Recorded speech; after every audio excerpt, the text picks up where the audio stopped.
The trouble started the moment the horse stepped into the auction ring. The crowd went quiet, not out of admiration but confusion. People leaned forward, squinting under the Nevada sun, trying to understand what they were looking at. This horse did not prance with wild pride. He did not toss his head or fight the rope like the other Mustangs. Instead, he walked in slow, steady steps, his eyes scanning the crowd with strange, thoughtful focus. It was the kind of moment that made you feel something was wrong, or maybe something unbelievable was about to happen. His name was Rustler, a 4-year-old Mustang from the high desert ranges. Wild horses from that region usually sold for thousands of dollars. But Rustler was different. He was small for his age, plain in color, and far too quiet. The horse buyers whispered to each other, shaking their heads. The ranchers crossed their arms, unimpressed. The trainers, who usually fought over strong, spirited Mustangs, didn't even lift their hands to bid. Rustler wasn't just overlooked. He was rejected. Inside the holding facility, where Rustler had lived for months, everyone had formed the same opinion. "He just doesn't have the fire," one handler had said. "Something's off."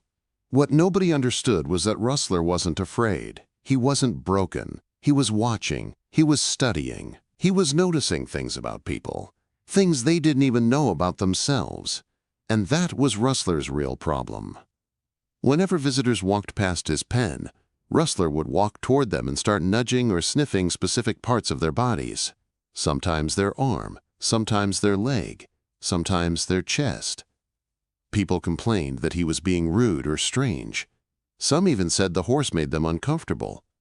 What they didn't know was that one day, Rustler's strange behavior would save lives. But on this morning, the only thing the crowd saw was a horse that nobody wanted. "All right, folks," the auctioneer called out, wiping sweat from his forehead. "We got a Mustang here, 4 years old. Let's start the bidding at $2,000. Silence filled the barn. "All right then, 1,000. Quote. Nothing. 500? Still nothing. Rustler continued walking calmly around the ring, stopping every few steps to stare at someone in the audience, with an intensity that made people shift uncomfortably in their seats.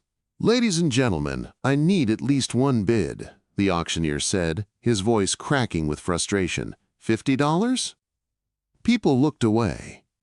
Rustler lifted his head and stared at a man near the back, a tall, older man in a faded blue jacket. The man felt something deep inside him twist when their eyes met. It wasn't fear, it was something else, something he couldn't name. Finally, a quiet voice broke the silence. $1. Every head turned sharply. Standing near the exit was Dr. Henry Walker, a 71-year-old retired trauma doctor who had moved to a small ranch outside Reno after his wife passed away. He hadn't planned on buying anything today. He had only come to enjoy the morning and watch the horses. But something about this Mustang's focused gaze hit him like a jolt of electricity. "Sir, did you say $1? The auctioneer asked, stunned. "Yes," Dr. Walker replied, stepping forward. $1. A low ripple of laughter moved through the crowd. A Nevada Mustang selling for $1 was unheard of. It felt insulting. But Rustler didn't react to the judgment around him. Instead, he kept his eyes locked on the older doctor, as if recognizing something the moment he saw him. "Going once," the auctioneer said reluctantly. Rustler stopped and walked straight toward Dr. Walker, staring at him with unblinking focus. "Going twice." A few buyers shifted in their seats, uneasy for reasons they couldn't explain. "Sold for $1. The barn erupted with whispers and disbelief. A wild Mustang that normally would have sold for thousands was now being led to a trailer for the price of a cup of coffee. Rustler followed Dr. Walker with surprising calmness, as if he knew exactly where he was supposed to go.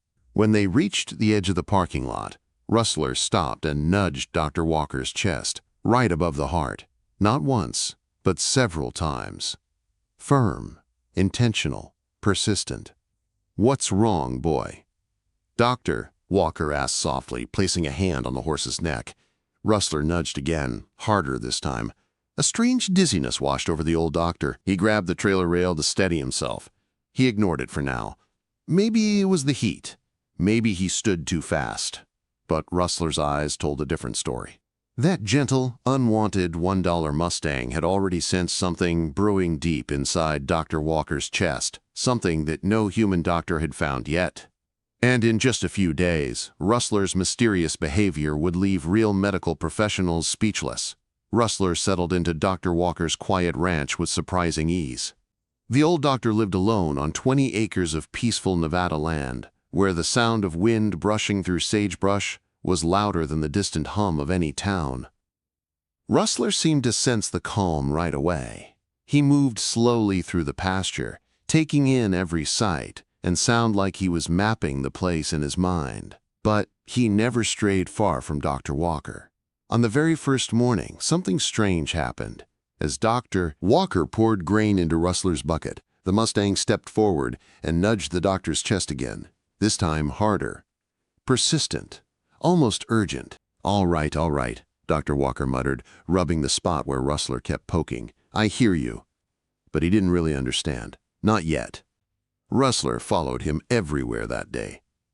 While the doctor worked in his shop, while he checked his fences, even while he sat on the porch reading. Rustler would pause every few minutes, lower his head, and sniff the doctor's chest with focused intensity. By the third day, Rustler started pacing the fence line whenever Dr. Walker went inside.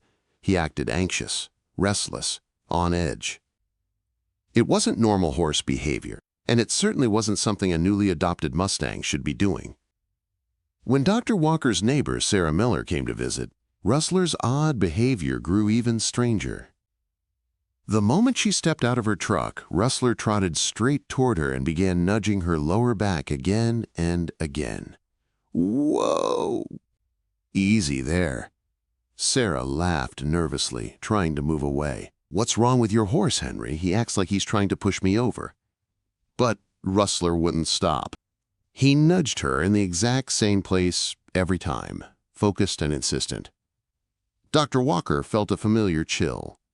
That same strange, tight feeling Rustler had stirred in him at the auction. Sarah, he said quietly, you should get that checked.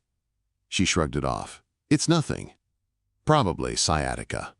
But Rustler didn't think so. He nudged her again, harder this time. Seriously, Sarah, the doctor said, just humor me.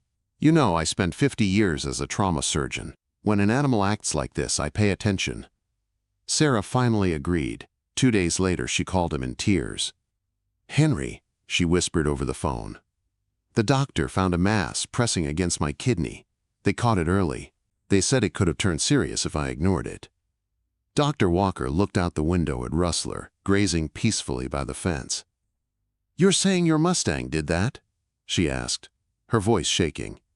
The old doctor didn't know what to say. He watched Rustler lift his head and look straight toward the house, as if sensing the conversation. I think, Dr. Walker whispered, we're dealing with something extraordinary. But Rustler wasn't finished.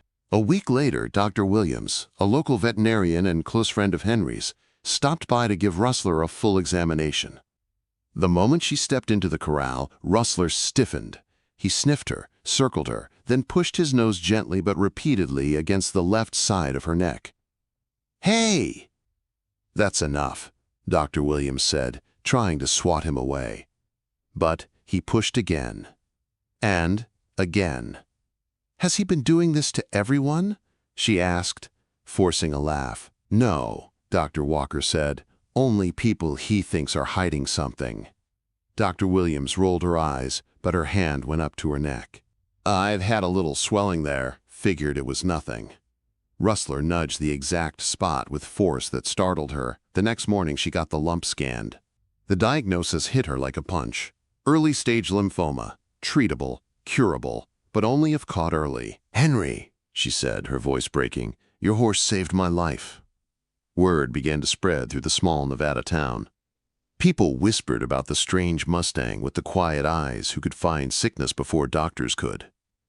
Curious neighbors started showing up, asking to meet Rustler, unsure whether to expect magic or madness.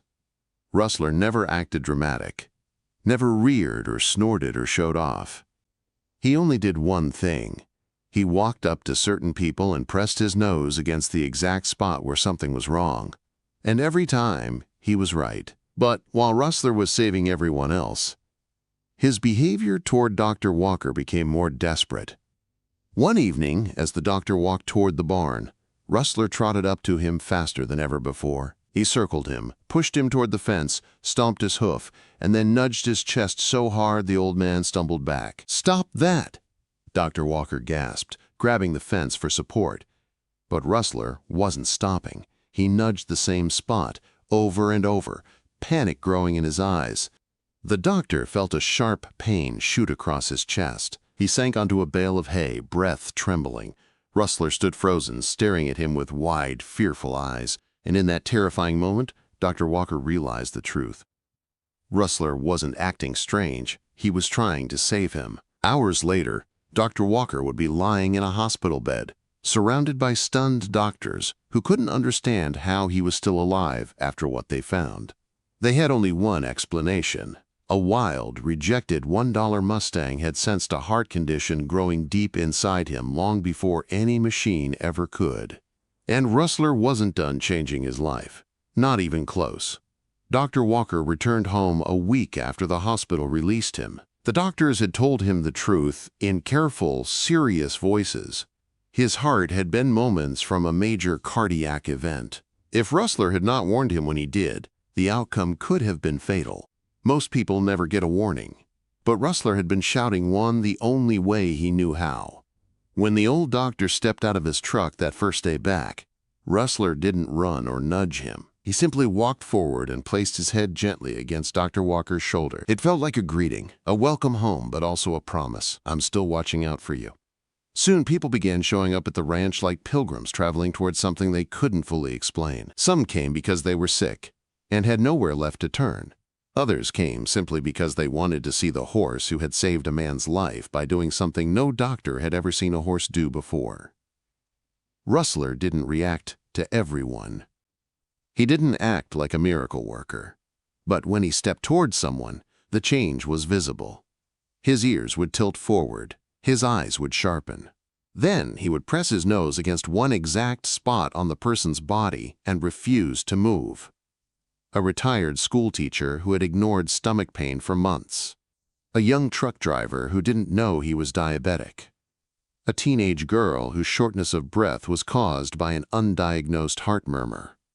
Rustler found each one, silently pointing to what needed attention. Dr. Walker kept a notebook, recording every detection, not as evidence or proof, but as a way to remember the people whose lives Rustler had touched. What amazed the doctor most was how Rustler changed emotionally in the process. The quiet, withdrawn Mustang who once stood alone at the BLM facility began showing confidence, warmth, even playfulness. It was as if saving lives had given him the purpose he'd been waiting for. But the biggest change came when Dr. Walker introduced Rustler to a rescued mare named Willow. Willow had been nervous and skittish around people, but Rustler approached her with surprising patience. Within days, the two horses were inseparable. Willow followed Rustler everywhere, and Rustler seemed calmer with her beside him. Then, something shocking happened. One afternoon, a family visited the ranch with their 10-year-old son, Jake, who suffered from severe anxiety. The boy rarely spoke and avoided eye contact. As soon as he stepped into the pasture, Willow, not Rustler, walked toward him. The mare lowered her head until she was eye level with Jake, then breathed softly against his cheek. The child smiled. It was the first time he had smiled in months. It became clear that Rustler wasn't the only special horse. His gentle presence had awakened something inside Willow, too. While Rustler sensed illness, Willow sensed emotional wounds. Together they formed a healing team unlike anything Dr. Walker had seen in 50 years of medical practice. News stations soon arrived. Reporters interviewed Dr. Walker. Veterinarians drove in from neighboring states. Some came with skepticism, others with hope. But anyone who watched Rustler for even one afternoon walked away changed. His calm confidence made people drop their walls. His gentle nudging turned fear into relief. His accuracy left professionals in silent disbelief. Still, The most important connection of all remained between Rustler and Dr. Walker. As months turned into years, Dr. Walker's health stayed steady. Rustler continued monitoring him every day. Each morning, the Mustang walked to the porch railing and pressed his nose lightly against the doctor's chest, almost like checking his heartbeat. Only when he was satisfied would he wander off to graze. The small Nevada ranch transformed into something nobody expected. It wasn't a clinic. It wasn't a sanctuary. It became a place where people learned to look at animals differently. Trainers stopped dismissing gentle horses as worthless. Parents brought their children to meet Rustler and Willow. Even doctors began studying how horses might sense changes inside the human body. Rustler, the $1 Mustang that everyone had rejected, became the heart of a quiet revolution. On the 3rd anniversary of Rustler's arrival, Dr. Walker held a small gathering in the pasture. The sun dipped behind the Nevada mountains, painting the sky in warm shades of orange and gold. Willow grazed nearby with their foal, a spirited little colt who followed Rustler everywhere. Friends, neighbors, and families stood in a wide circle as Rustler walked calmly to the center, stopping right beside Dr. Walker. "I bought Rustler for $1, the old doctor said, his voice thick with emotion, "but he has given me something that money could never buy. He gave me time, he gave me purpose, and he gave countless people a chance to keep living." Rustler nudged him gently, as if reminding him that the job wasn't finished yet. Dr. Walker smiled and scratched the horse's neck. "You weren't unwanted," he said softly. "You were waiting, and we're all better because you waited for the right person to see you." Rustler lifted his head and released a soft, peaceful whinny that echoed through the quiet valley. A Mustang who once stood alone in a dusty auction yard had become something larger than anyone ever imagined. A protector. A healer.